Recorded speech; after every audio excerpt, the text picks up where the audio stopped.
So, dahil naka-blue na rin lang tayo at galing tayo sa isang session ayan, ng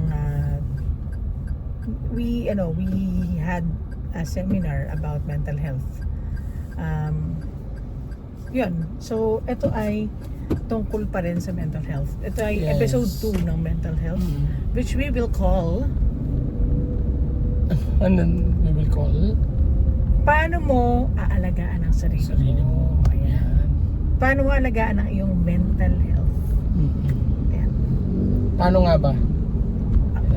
Oo.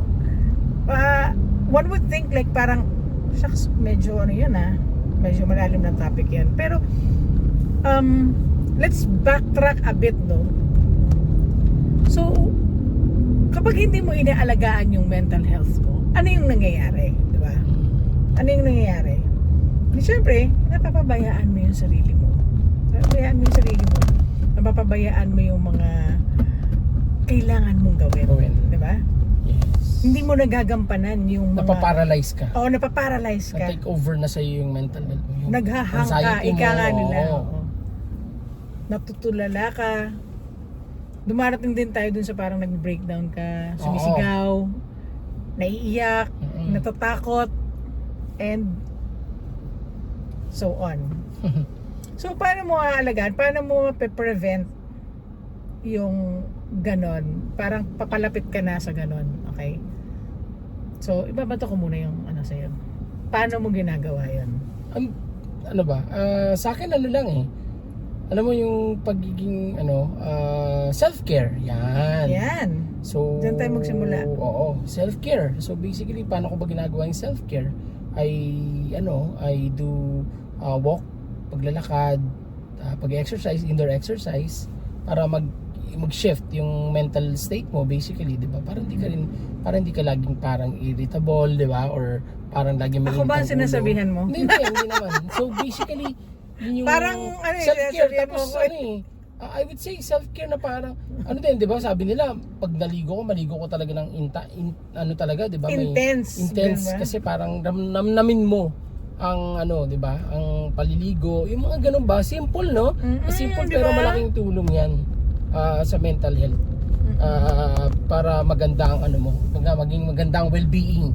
Yan, yun yung natin. Actually, tama ka kasi, alam mo, nagsisimula yan sa kumaga self-care eh. Pag naaalagaan mo yung sarili mo, akala mo parang biro na pag minsan, 'di ba, yung mga babae kami, inaano ko na to guys, kasama sa self-care ang pagme-makeup.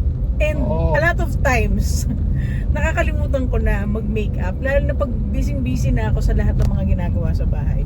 Nakakalimutan ko kahit na mag-lip gloss or lipstick or mag-powder man lang. Pero kasama pala yon sa self-care. Kasi marami sa atin mga katulad ko na nanay na parang ang dami-dami ng ginagawa sa bahay. Na pagkatapos nun, wag mong iisipin na parang ginagawa ko to para pagdating ng asawa ko maganda ko. No!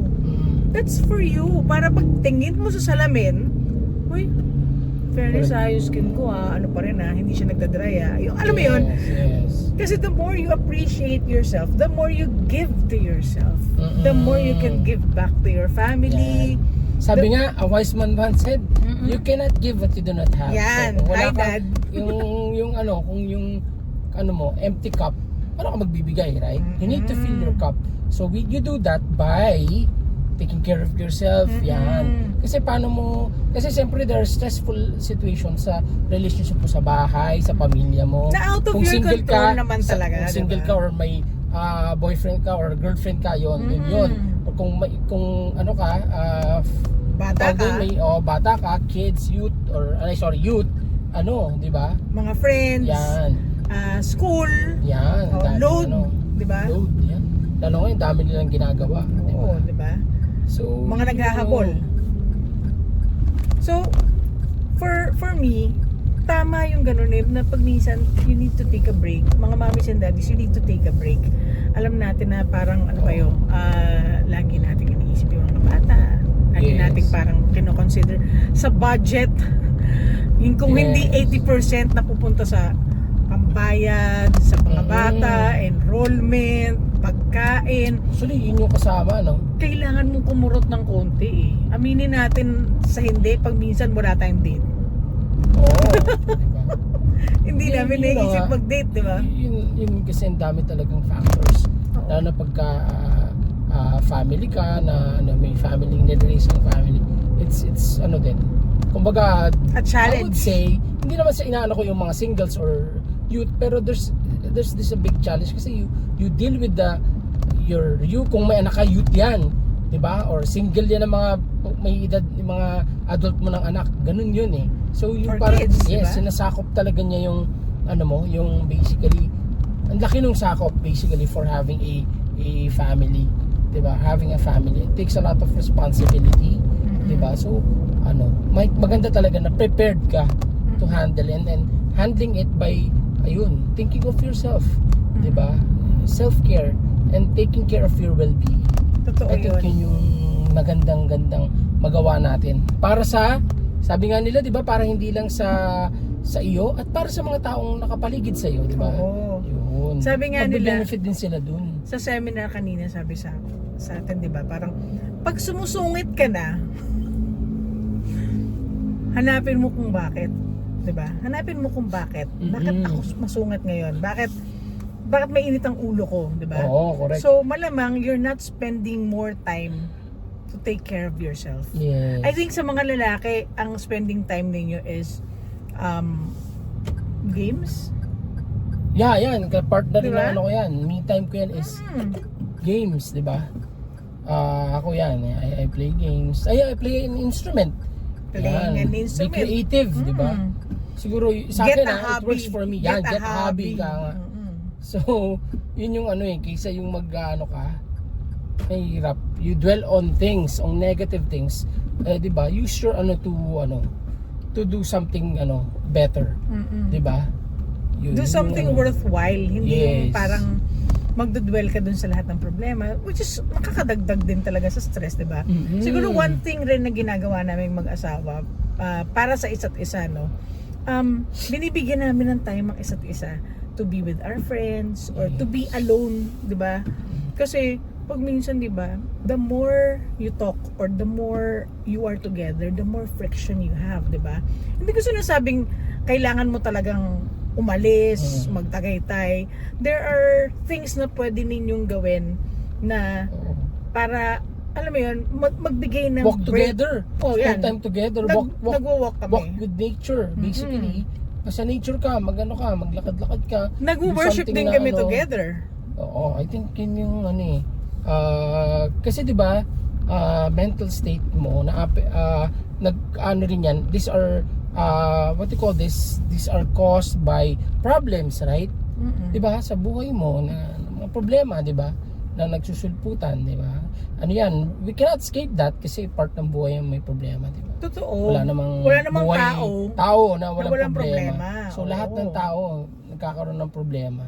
So doon nagma-manifest yung mental health issues, basically anxiety, depression, 'di ba? Ganito ganyan. Uy, worry, 'di ba? Oo. Naku, enrollment na ng mga bata, wala pa kami pa-enroll.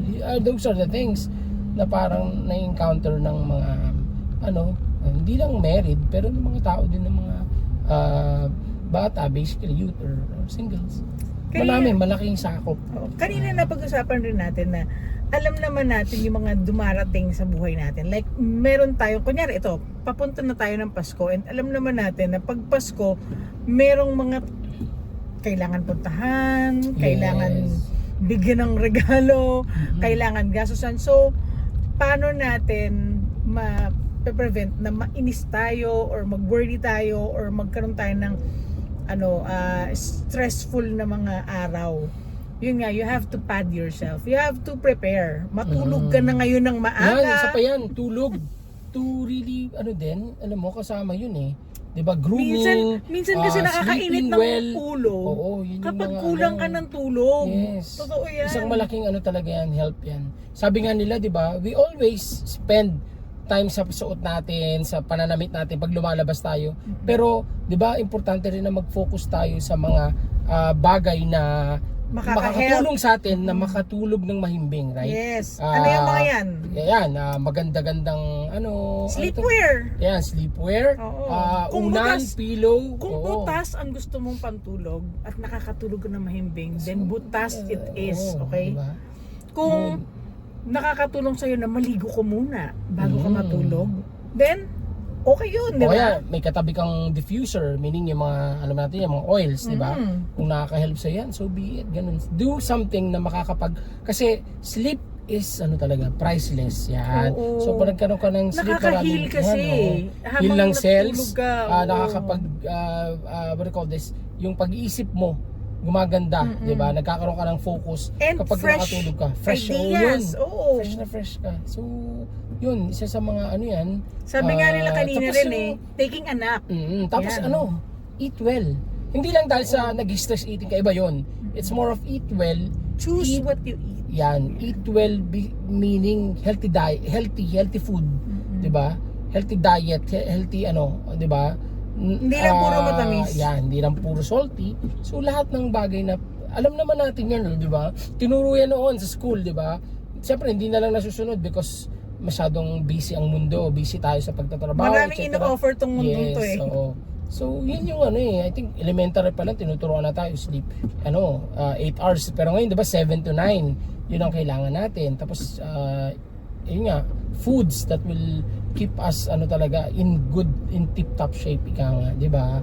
Gulay, fish, yan, those are the things na pwede nating yun sa mental health natin. I'm not saying na baka kasi nagkakaroon ng notion na wag inumin kung may mga parang, 'di ba? Siyempre, may mga nada-diagnose and then re-resetahan ng psychiatrist or psychologist ng mga gamot. Pa rin, hindi naman yan hindi naman masama yun 'di ba? Yung pag-inom ng gamot.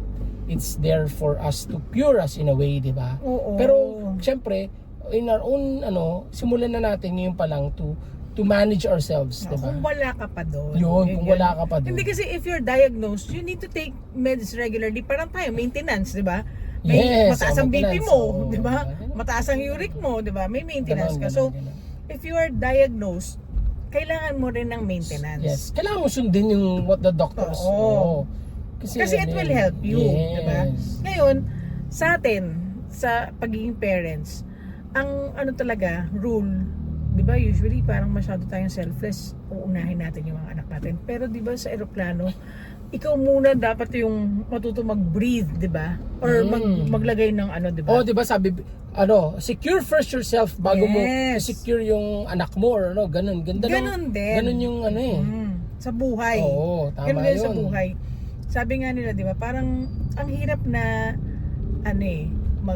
magbibigay ka ng payo, mag-a-advise ka, magbibigay ka ng oras, pero yung sarili mo pala, wala ka palang oras. Diba? Tama. Pagod na pagod ka na. Yes. So, hindi masama na unahin yung sarili. Kasi Correct. wala ka naman maibibigay. Kung you're empty, di ba? So you need Again, to you cannot do that. Yeah. you need to do stuff that will make you happy. You need to also, ang nakakatulong talaga is prayer, relationship Ayan. with God, di ba? Oh. Prayer time sa gabi at Sa umaga. And also family prayer time. Kasi pag nakikita ng mga bata na kayo ay nagdadasal, magdadasal din sila. Yes. Kasi we cannot teach what we are not practicing. Di ba? Correct. So yun lang. Sana nakatulong yung mga ganong Yes. mga ginagawa namin paunti-unti. And yun, hindi nahulog yung phone ko. Praise God. So, yun. Happy World Mental Day. Health Day. Mental Health Day. Yun lang. Actually, kahapon yun. Ah. Yeah. Bye-bye. Bye!